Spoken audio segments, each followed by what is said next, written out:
Laura Baeza nació el 14 de junio de 1988 en Campeche. Es narradora y editora. Estudió literatura en la Universidad Autónoma de Campeche y literatura comparada en la Universidad Autónoma de Barcelona. Fue ganadora de los Juegos Florales Nacionales Universitarios en la Universidad Autónoma de Campeche en 2013 por su título Al fondo se ve el mar. Ganó el Premio Nacional de Cuento Breve Julio Torre 2017 por ensayo de orquesta y Premio Nacional de Narrativa Gerardo Cornejo 2017 por Época de Cerezos. Laura Baeza ha sido invitada a Charlas Cazul para conversar sobre su más reciente colección de cuentos, Una grieta en la noche.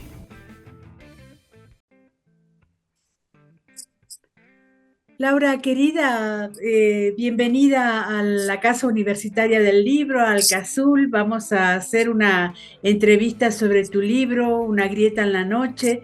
Pensaba yo, si ese libro estaba un poco inspirado en Campeche. No sé por qué, ese lugar me crea muchísimas evocaciones. Y tú creciste ahí, ¿verdad? Tú naciste ahí. ¿Cómo es Campeche para ti?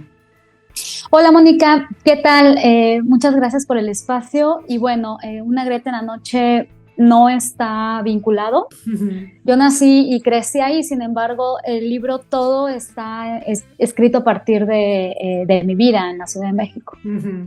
Sí, sí, eso sabía, pero estas cosas que son como recuerdos, como, no sé si recuerdos, pero sí como descripciones de una comunidad de jóvenes, de unas relaciones entre el padre y la madre, el hijo. Pensaba yo si alguna circunstancia podía estar inspirada ahí. Bueno, también parte de mi infancia ocurrió en otro lugar, entonces de mi primera infancia, casi desde un poquito después del nacimiento hasta los 8 años. Entonces sí, Una grieta en la noche se asocia más con ese otro lugar, Ujú. que no es precisamente la península de Yucatán.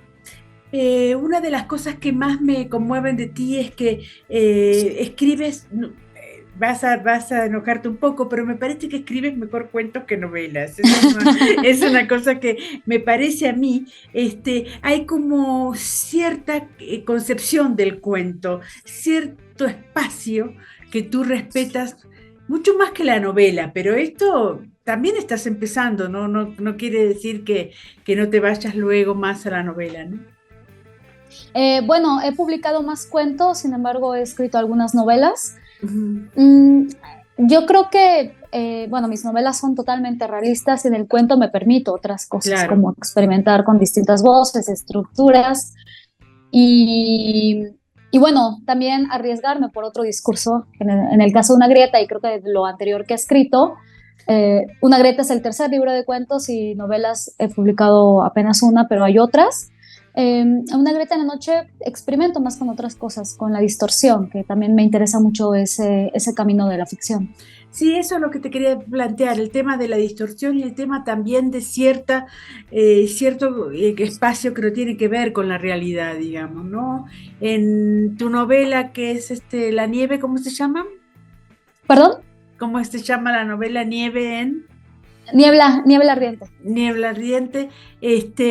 Me pareció a mí, no sé, habiendo leído los dos libros, me parece que hay como eh, mucha más emoción en la novela, me parece. Y acá hay como más raciocinio. ¿Es así? Bueno, sí, por la temática, la novela es bastante introspectiva, Sí. entonces sí necesitaba usar otros recursos y en Una grieta y también en otras cosas que he escrito en un formato un poco más breve, me gusta más experimentar. Creo que constantemente experimento con otras voces y también poniéndome en otro lugar, entonces no puede haber tanta introspección. Yo te empecé a hablar hablando de literatura, me gustaría mucho que te aflojaras, que hablaras un poquitito más entre nosotras, sobre todo pensando que eres parte de la nueva generación de la literatura mexicana. A veces me cuesta como integrarte a ciertos espacios que uno tiene para entrevistar, teniendo en cuenta que muchas de las cosas que te voy a decir tienen que ver con un proceso literario, me parece. Claro. Eres tan joven que me digo, bueno, no, es que esto lo va a resolver, esto lo va a arreglar, esto lo va a ver. En ese sentido, a mí me encanta, por supuesto, entrevistar a autores jóvenes, teniendo en cuenta, ayer hablábamos con Miriam Moscona, de esta tradición tan grande que hay en la literatura mexicana, ¿no? Entonces me gustaría mucho que hablaras precisamente de esta tradición y que hablaras qué significa ser un autor joven hoy en México. Bueno, creo que también es ver hacia atrás lo que se ha escrito, quiénes han escrito, desde dónde, y también comprender su contexto. Y al menos en mi caso me interesa mucho lo que está a los lados, qué se escribe o qué están escribiendo, cuáles son las preocupaciones de mis contemporáneos, pero yo escribo no nada más pensando en literatura, escribo pensando en todo lo que está alrededor de mí, el Claro. cine, la televisión, otras manifestaciones, la libertad de expresión, los medios digitales. Creo que no nada más puedo nutrirme de libros, que obviamente es mi formación, sin embargo a mí me interesan muchas otras manifestaciones y me gusta llevarlo también a la palabra escrita. Uh-huh. Esas manifestaciones, ¿cómo te tienen en cuanto a postura, digamos, ¿no? ¿Eres una persona que adopta una postura o analizas precisamente lo que transcurre y luego tomas una decisión? Creo que es un poco de todo, porque tengo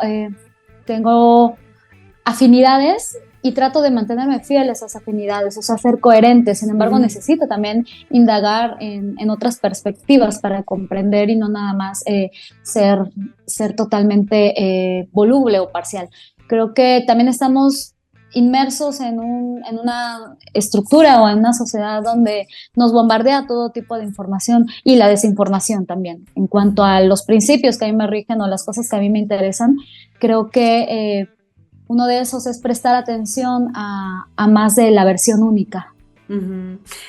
¿Cuándo empezaste a escribir? ¿Cuándo creíste que ibas a dedicarte a esto, Laura? Prácticamente desde pequeña. Siempre supe que la imaginación, no solo la literatura, sino la imaginación y todas sus manifestaciones eran importantes para mí, y empecé a leer más a conciencia en la adolescencia, creo que a los 11, 12 años, que me di cuenta de que se podían hacer cosas a través de la palabra, crear historias, ya sea textuales o visuales, y comencé a encaminar mis gustos y mis aficiones más hacia la producción, y la producción era a través de pequeños cuentos. Luego, cuando me metí mucho en la literatura latinoamericana en la adolescencia, pues esta concepción de la novela o del papel que yo desempeñaba en mi entorno, como persona a la que le gustaba más la imaginación que las actividades de otro tipo, las actividades un poco más ortodoxas. Uh-huh.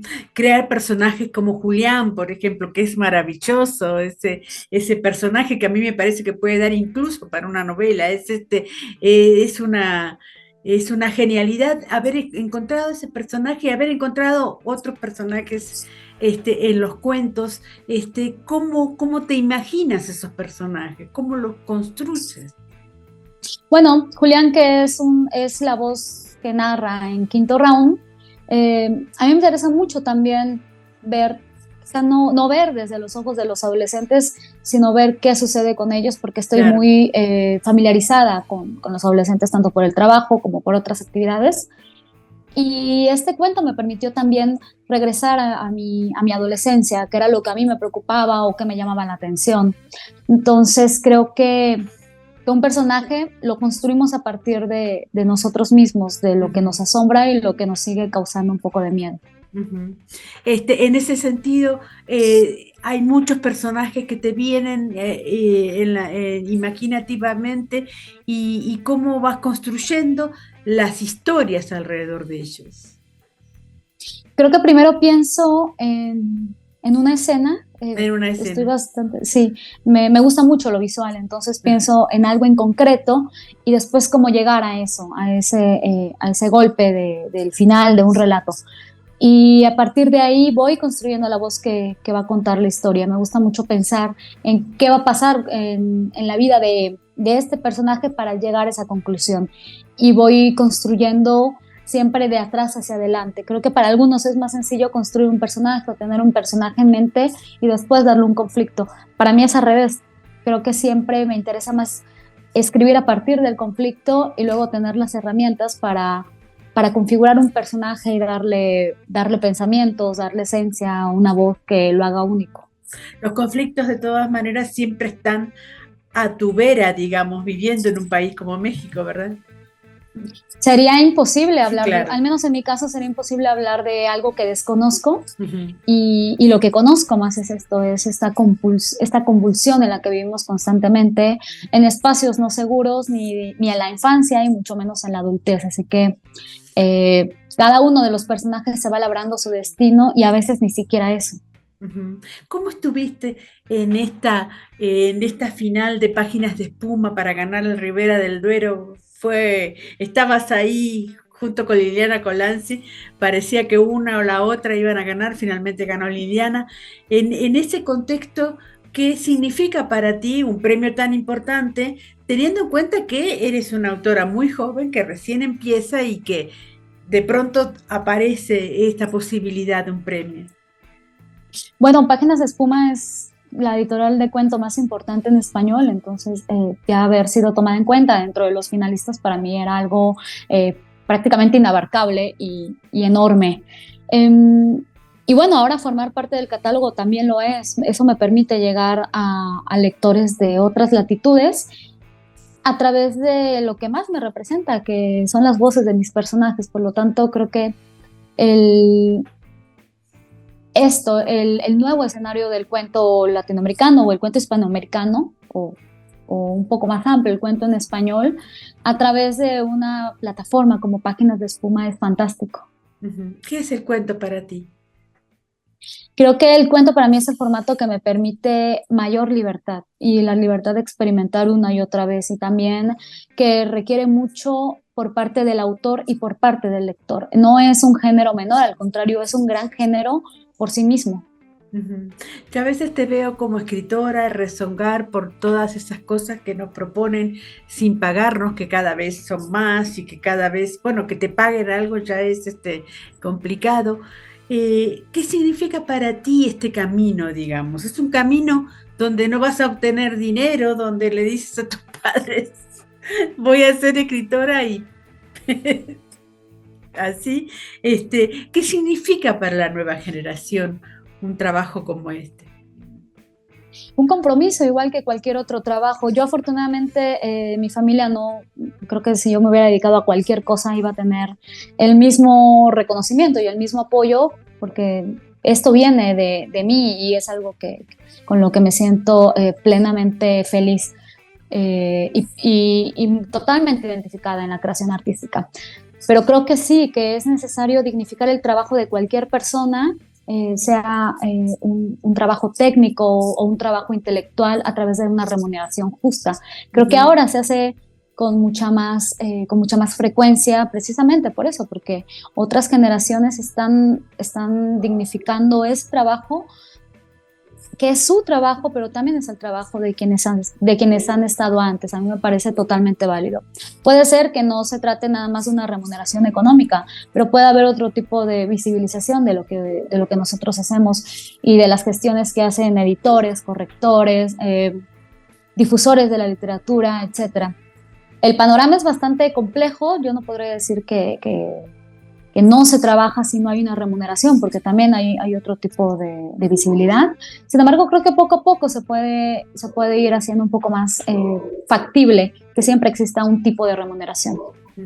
Es importante contigo hablar precisamente del lenguaje, digamos, ¿no?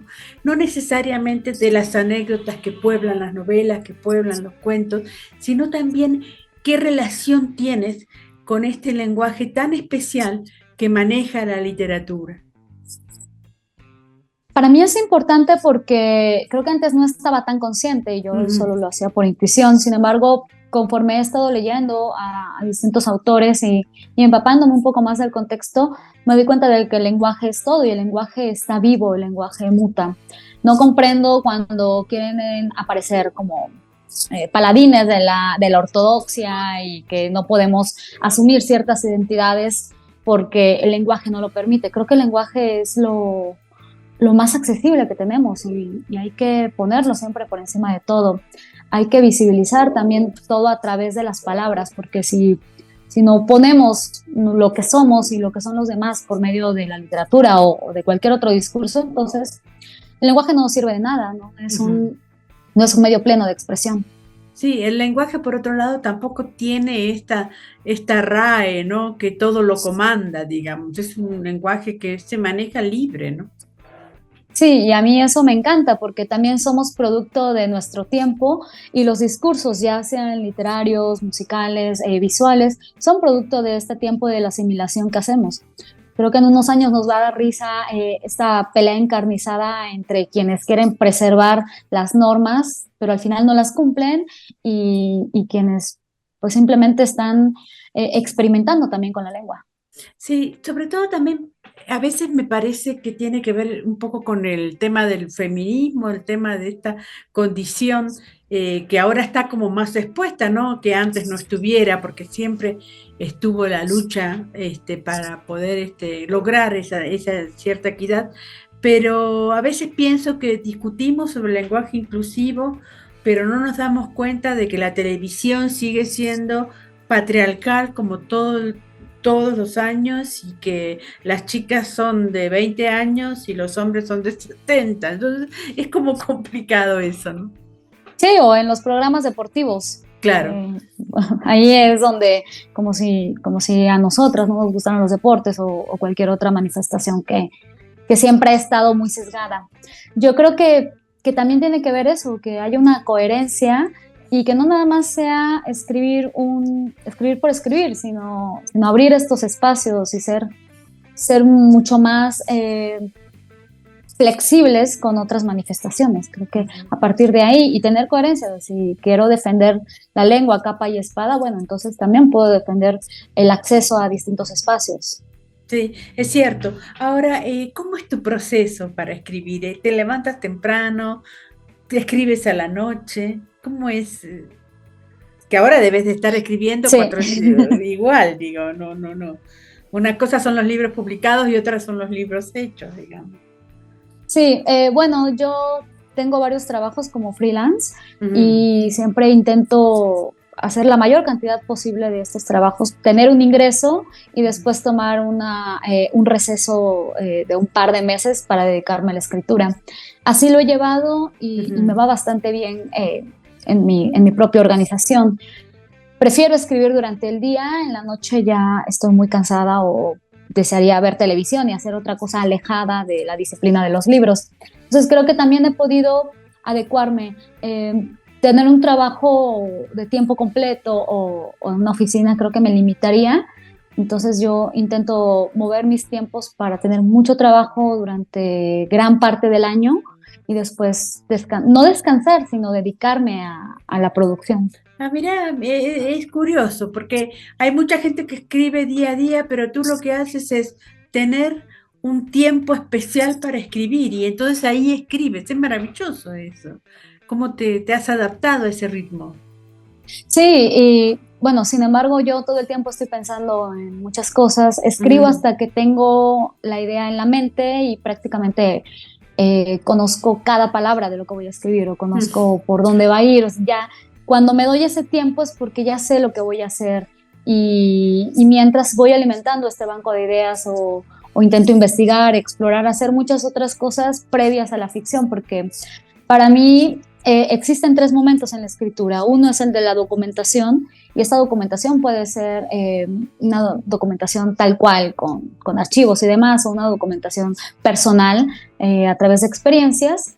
Después la escritura, el momento que te platico que dejo todo de lado y me dedico nada más a escribir. Y por último, una reflexión que es trabajar con mis textos, editarme a mí misma y también comprender hacia dónde va lo que acabo de hacer. Ujú. Has estado también con Penguin Random House o en Alfaguara publicando Niebla Ardiente. ¿Cómo ha sido ese proceso? ¿Has tenido que corregir mucho? ¿Has dejado corregir mucho? ¿Cómo fue ese proceso de publicar ahí? Bueno, yo crecí leyendo libros en las bibliotecas y literatura latinoamericana, hispanoamericana. Entonces era la editorial a la que recurría todo el tiempo, y ya que mi primera novela hubiera salido con Alfaguara fue una noticia maravillosa. Exacto, también es como regresar al origen, pero desde otro lugar y en otro momento. Y mi experiencia ha sido muy buena con mi editora Fernanda, con Mayra también. Creo que no hemos corregido demasiado, porque cuando yo suelto algo es porque ya estoy, Claro. me siento bien con lo que entrego. Y que también ha habido mucho respeto de ambos lados para comprender lo que escribo, y también yo para entender ciertos lineamientos. Sí, una de las cosas que pareciera ser que hay muchas escritoras mexicanas de tu edad o algunas de tu edad que están empezando a surgir, y me parece a mí, no sé qué dirías tú, pero todas surgen con un proyecto personal, con un proyecto propio, digamos, ¿no? Pareciera ser que no las podemos enmarcar en diferentes proyectos de otras personas. Eso es maravilloso. ¿Lo sientes así?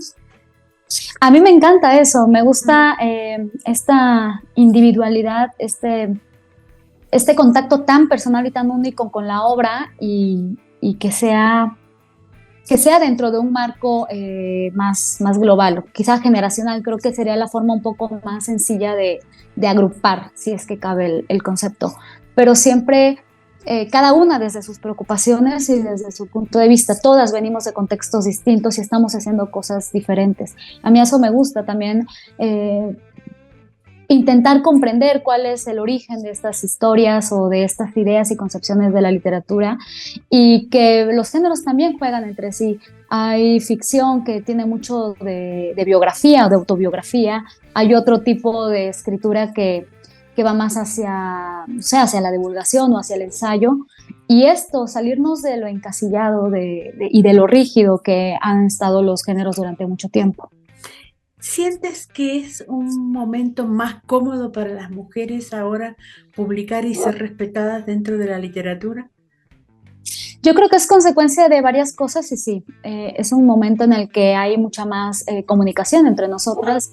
Eh, Estamos bastante atentas a lo que se dice y a lo que se produce y a leernos, y es un esfuerzo colectivo, no nada más de autoras, editoriales, sino también de quienes hablan de la literatura, de las lectoras y de las personas que están impulsando la literatura, que no está en la mesa de novedades o que no está en los grandes sellos, que está a un lado, y no por estar a un lado físicamente me refiero, y no por estar aquí es menos importante, sino que también hay que voltear a ver qué se hace desde otros discursos y desde otras formas de proponer el texto. Participas mucho en las redes sociales. Yo a veces me divierto mucho con algunas de tus posts, en el sentido también de que tienes que parar, ¿no? Al hombre que te acerca a ti con alguna cosa que no tiene nada que ver con la literatura, ¿verdad? ¿Cómo es eso? Sí, sí, estoy bastante activa porque alguno de mis trabajos también es monitorear Ujú. tendencias globales, etcétera. Y te decía hace un momento que yo estoy muy en contacto con gente joven durante mucho tiempo, también estuve Ujú. dando clases a adolescentes, y notaba eso, notaba que por qué las personas de mi edad, o bueno, yo, porque empecé a alzar la voz de ciertas cosas que me incomodaban hasta ahora, porque siempre pensaba que el acoso o muchas cosas provenían de mí, o que yo incitaba, cuando pues no, una persona acosada no tiene ningún grado Claro. de culpa, cuando la culpa recae en el acosador. Y yo me di cuenta hasta que estuve más en contacto con adolescentes que sí lo tienen presente. Entonces, para mí fue uno de los descubrimientos ya siendo adulta. Y, y creo que esto es importante también ponerlo sobre la mesa, que no, que no somos objeto de nada para que se nos violente de distintas maneras. Y a Ujú. veces sucede que con el pretexto del trabajo, de otras cosas, invaden la intimidad de una de nosotros, la intimidad y el espacio de cualquiera de nosotras. Ujú. Y a veces también vienen a pedirte que les leas novelas gratuitamente, que eso me parece absurdo, digamos, ¿no? Es decir, ¿cómo voy a leer una novela teniendo tantas cosas para hacer, digamos, ¿no? o teniendo que leerlas como parte Ah, del trabajo claro. remunerado. Y creo que es eso, también es dignificar cualquier trabajo eh, así y decir, bueno, hay tarifas y se puede hacer, brindo ese servicio, sin embargo, es parte de mi trabajo. Que yo tampoco era tan consciente de esto hasta tiempo después que lo vine a aprender Claro. de gente mucho más joven que yo y que bueno, creo que si yo hubiera tenido el ímpetu que tienen mis sobrinas o que tienen chicas con las que he estado conviviendo recientemente, también hubiera comprendido esto hacía mucho tiempo. Sí, por otro lado también te veo siempre al pie de la computadora, todo el tiempo trabajando o escribiendo o Sí. lo que sea, estás todo el tiempo frente a la computadora y habría muchísimas más cosas para hacer afuera si no tuvieras precisamente que trabajar, ¿verdad? Sí, a mí me gusta también lo que hago, me fascina, sin embargo, sí, es vivir dos realidades, vivir la realidad del mundo exterior que no es tan amable, puede ser bastante inhóspita, pero tiene muchísimas cualidades y siempre estar alerta de, como te platicaba, de estas tendencias y como parte de un trabajo, pero como parte de otro trabajo, estar alerta de la literatura y como parte de un tercer trabajo, estar alerta de lo que yo creo. Entonces, sí, creo que conforme pasa el tiempo, estas dos dimensiones nos disocian bastante. ¿Quiénes son tus modelos? ¿A quiénes admiras? Más allá de que sean modelos o no, ¿a quiénes admiras literariamente? Últimamente, también como parte de un proceso de redescubrimiento, que estuve muy alejada de la literatura femenina hasta hace algunos años, Ujú, gracias a amigas y a colegas, estoy volviendo a leer autoras desde hace ya algunos años. Que fueron y son indispensables en la literatura mexicana, como Inés Arredondo o Amparo Dávila, ujú. cuya obra es fantástica. Y me encanta que también este auge de la literatura femenina nos lleve a retomar a estos modelos. Me gusta mucho Lucía Berlín, por ejemplo, que creo que Ujú. también fue fantástico que volviera a escena a través de la difusión de su obra. Me gusta mucho también Enrique Vilamatas o Sergio Pitol, que para mí fueron autores y son autores indispensables y los leía todo el tiempo cuando estaba en la universidad. Entonces creo que además de descubrir la literatura del día a día, la de mis colegas y la literatura en la mesa de novedades o alguna otra que no es tan visible, pero es importante, recurro siempre a estas lecturas de formación, las que para mí fueron indispensables mientras estudiaba.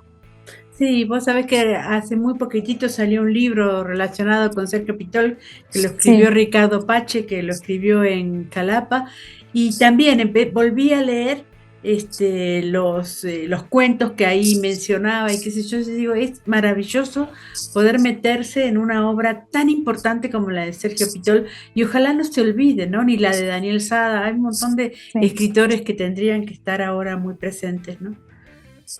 Sí, a mí me parece fundamental también siempre ver qué se hizo y no es tan ajeno a nosotros.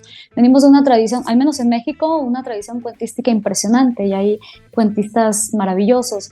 Y del lado de las cuentistas, que también Mm, se ha hecho un trabajo de rescate impresionante como Liliana Pedrosa, que tiene el mm. catálogo del cuento mexicano, y también otros esfuerzos. Entonces, hay mucha literatura que ya estuvo y que sigue estando presente. Ujú. Liliana Pedrosa es maravillosa en el sentido de que rescata a muchísimas cuentistas y que hubo siempre cuentistas. Sí. Eso me resulta conmovedor, digamos, poder decir, ah, mira, cuentistas hubo siempre. Sí, y las habrá, y creo que también lo que nos corresponde a muchos, o al menos quienes estamos ejerciendo esto, es hablar de lo que fue, pero también de lo que está haciendo. Por eso tuve la inquietud hace un par de años de trabajar con la editorial Fondo Blanco en una Ujú, antología de cuentistas contemporáneas, ujú. que a todas ellas las he leído y a todas, de todas conozco el trabajo, y bueno, también es un asunto generacional poner en escena esto que ya está existiendo, como hace mucho tiempo otros autores pusieron en escena obra propia y obra de sus contemporáneos. A tus alumnos, Laura, les hablas también del cuento o vienen solo a ver el tema de la novela, ¿no? ¿Cómo se comportan ellos? Creo que últimamente hablamos mucho más del cuento Ujú, o ellos ya leen más cuento y les interesa y lo hacen de forma de forma genuina. Sin embargo, creo que sí ha habido un cambio, porque hace tiempo, cuando empecé a dar talleres hace algunos años, todo el mundo quería escribir novela, y creo que también a mí me sucedió cuando yo empezaba a escribir. Todos querían escribir la novela, y que se hablara únicamente la novela.